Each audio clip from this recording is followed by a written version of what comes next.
Muy buenas chicos, vamos a ver el segundo tema de inmunología en el cual pues tenemos todas este índice que nos vamos a ir viendo, ¿vale? Lo veis vosotros, sobre lo que vamos a ir hablando.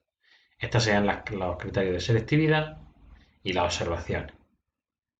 Bueno, lo primero que vamos a ver es dos tipos de inmunidad. Inmunidad congénita, la que tenemos desde el nacimiento, y inmunidad adquirida, la que vamos adquiriendo con la edad. Esta puede ser activa, si creamos nosotros anticuerpos, creamos nosotros células de la memoria, o pasiva, que nos dan anticuerpos ya creados.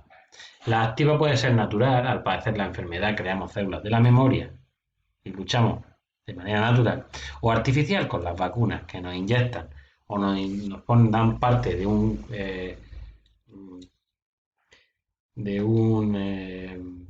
bacteria o un antígeno, nos ponen un antígeno y nosotros pues detectamos lo que hay y creamos células de la memoria.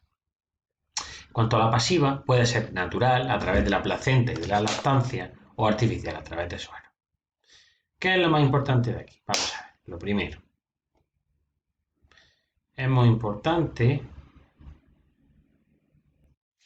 que diferenciáis entre inmunidad congénita, aquella que tiene el individuo al nacer, no precisa activación, está activa antes de que aparezcan los antígenos, que serían, por ejemplo, las células que son inespecíficas, como los linfocitos, como los macrófagos, y la adquirida o adaptativa, que se va cogiendo a lo largo de la vida por la presencia de los antígenos. En cuanto a la inmunidad, a ver chicos, vamos a pasar hacia acá. Aquí tenemos otro tipo de inmunidad. La inmunidad natural, que es la respuesta inmunitaria,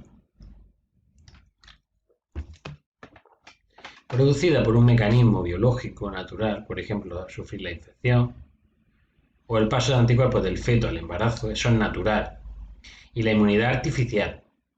La inmunidad artificial es la inmunidad producida por la invención humana, por ejemplo, una vacuna o un suero.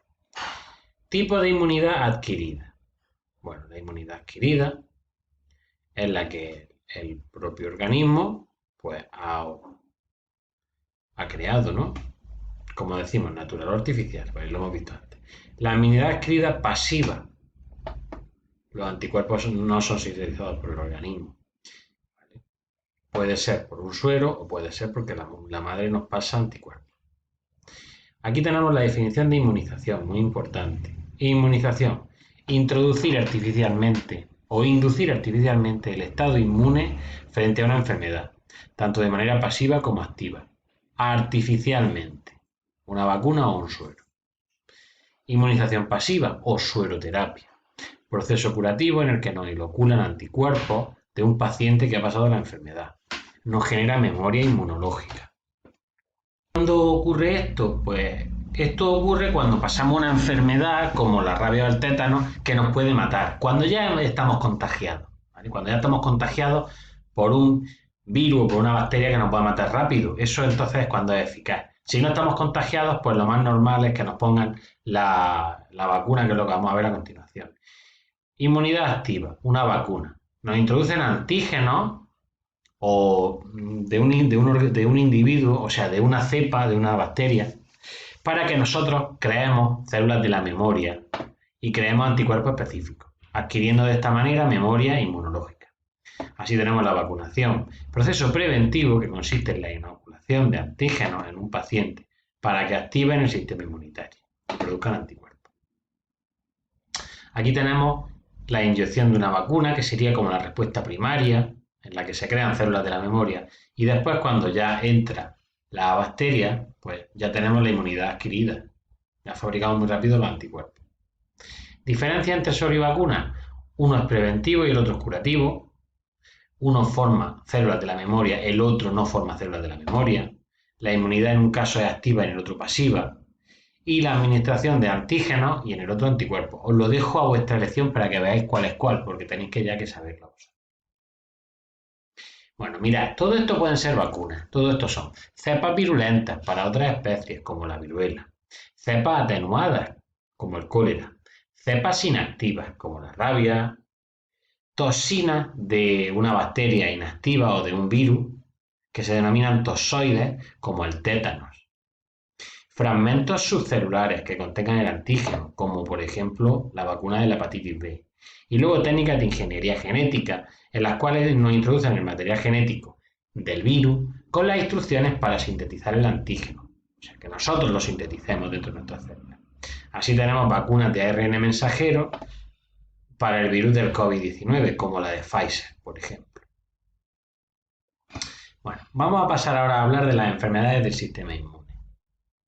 Tenemos diferentes enfermedades del sistema inmune. Por un lado tenemos la inmunodeficiencia, que es cuando hay un exceso de tolerancia y no le atacamos a casi nada. ¿Vale? Y luego la autoinmunidad, que es un defecto de tolerancia y reaccionamos en exceso ante cosas que son nuestras propias. Somos muy tolerantes, dejamos que todo pase, inmunodeficiencia, poco tolerante y le atacamos a todo, incluso a células nuestras, autoinmunidad. Bueno, mira, autoinmunidad o enfermedad autoinmune. Enfermedad producida por una respuesta inmunitaria en la que se destruyen moléculas o células propias. Se debe a una falta de tolerancia inmune, es decir, a un defecto de tolerancia, que hace que reaccionemos en exceso contra nuestras moléculas. Ejemplos, la artritis reumatoide, la esclerosis múltiple, el lupus y la diabetes mellitus. Aquí tenéis la esclerosis múltiple, que es que le atacan las células del sistema inmunológico a los axones de las neuronas. Y la artritis reumatoide es que los macrófagos y los linfocitos se activan y atacan al tejido conjuntivo, de manera que lo inflaman. Aquí tenéis un ejemplo. Más ejemplos. En cuanto a la hipersensibilidad, esto sería la alergia. La hipersensibilidad es una respuesta exagerada del sistema inmunitario ante sustancias inocuas como el polen o como esporas. También algunas enfermedades parasitarias. Entonces, en ese momento, algo que nos provoca una alergia se denomina alérgeno, lo que nos provoca la alergia, un alérgeno. Hay 4 tipos de hipersensibilidad. La que nosotros vamos a estudiar es la tipo 1, que sería el proceso alérgico, la alergia. ¿Cómo funciona? Pues mirad, en un primer contacto del alérgeno se activan los linfocitos B. Estos son activados por los linfocitos TH, los T colaboradores. Una vez activos los linfocitos B, derivan en células plasmáticas, las cuales generan un tipo de anticuerpo, las inmunoglobulinas E, vinculadas a este proceso, al proceso alérgico. Estas inmunoglobulinas E se van a fijar a la membrana de 2 células cebadas diferentes. Por un lado los mastocitos y por otro los basófilos. ¿Vale? Hasta aquí no ha pasado nada. Se fijan y en el primer contacto no pasa nada. Pero ¿qué pasa? Que ante un segundo contacto, las inmunoglobulinas generan que se desgranulen los mastocitos y los basófilos. Y estos estaban llenos de histamina y de prostaglandina. De manera que liberan al medio gran cantidad de histamina y prostaglandina que crean el proceso inflamatorio, típico de las alergias. La afección suele ser tratada con antihistamínicos o antiinflamatorios. Aquí tenéis los diferentes tipos de alérgenos. En cuanto a la inmunodeficiencia, es la incapacidad del sistema inmunitario para defender al cuerpo frente a infecciones. Muy importante esta definición.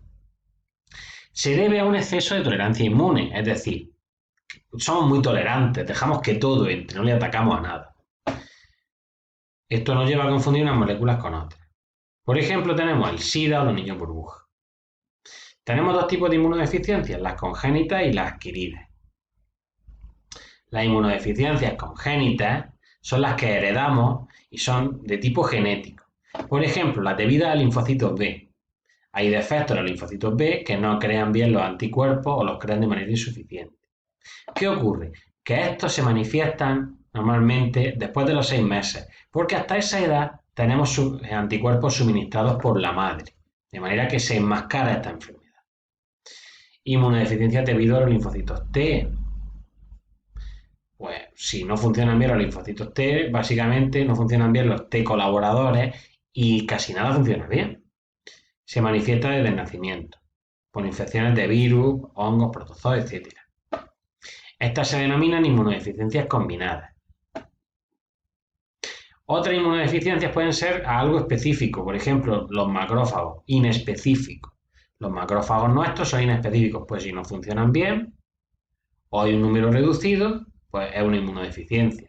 También a que no funcionan órganos linfoides. Por ejemplo, si no funciona bien el timo, no maduran, no se desarrollan bien los linfocitos T. Tratamientos, pues aquí tenéis las más importantes. Es menos importante, ¿vale? Este punto. Aquí tenemos la inmunodeficiencia combinada severa. Esta es la del niño burbuja. ¿Qué ocurre? Que hay una mutación en el gen del cromosoma X que hace que los linfocitos T no se desarrollen normalmente, de manera que el cuerpo pierde la capacidad inmune, porque los linfocitos T colaboradores, los TH, activan a todos los otros. Inmunodeficiencias adquiridas. Estas se adquieren a lo largo de la vida, por diversas causas, por malnutrición, leucemia, cáncer o infecciones víricas. La más típica es el SIDA, el síndrome de inmunodeficiencia adquirida, causada por el virus VIH, que ataca a los linfocitos T colaboradores. El virus se puede contagiar por la sangre, por relaciones sexuales o por vía materno-filial. Para tratarlo tenemos retrovirales y también la transcriptasa inversa, la inhibición de la transcriptasa inversa. En cuanto al cáncer, las células cancerígenas son anormales, ¿vale? Poseen diferentes células anormales. ¿Qué ocurre? Pues que estas normalmente son detectadas por diferentes partes del sistema inmunitario. Por ejemplo, por los linfocitos T citotóxicos, por los linfocitos T colaboradores también, por macrófagos, por linfocitos B, por células natural killer y por el sistema de complemento.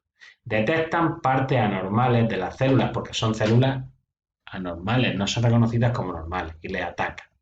¿Qué ocurre? Que muchas veces si no detectamos la célula cancerígena, esta se reproduce y entonces cuando se genera el tumor, el cáncer en sí. Fijaos cómo le atacarían todas a una célula cancerígena, que tienen el complejo mayor de histocompatibilidad, antígenos anormales. Vale, esto simplemente es leer. Esto es por qué nuestras células no conocen o no le atacan al sistema, no le atacan a las células cancerígenas muchas veces. Muchas veces se debe a la reducida defensa que tenemos, a la bajada de defensa. En cuanto a la inmunoterapia, es menos importante, simplemente que os lo leáis. Los tipos de trasplantes. Hay diferentes tipos de trasplantes. Tenemos senotrasplante. Fijaos, vamos a empezar por aquí. Autotrasplante, el que tú mismo te transfieres parte de un órgano o un tejido, por ejemplo, trasplante de piel. Isotrasplante, cuando el donante es un gemelo idéntico. Allotrasplante, cuando es un individuo de la misma especie, otra persona. Y serotrasplante, cuando el donador y el receptor son especies diferentes, como por ejemplo ocurre en las válvulas del corazón. De cerdos puede trasplantarse a hombres. ¿Vale? Es un ejemplo. ¿Cuáles generan más rechazo? Estos dos.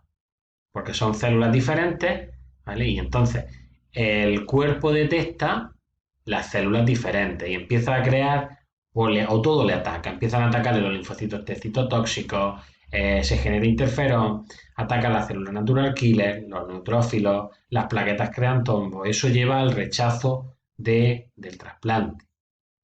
Ahora aquí tenéis cómo se produciría el trasplante, el rechazo. ¿Qué ocurre? Que para evitarlo pues se toman inmunosupresores, que nos bajan la respuesta del sistema inmune. Y chicos, con esto concluimos el tema. Un saludo.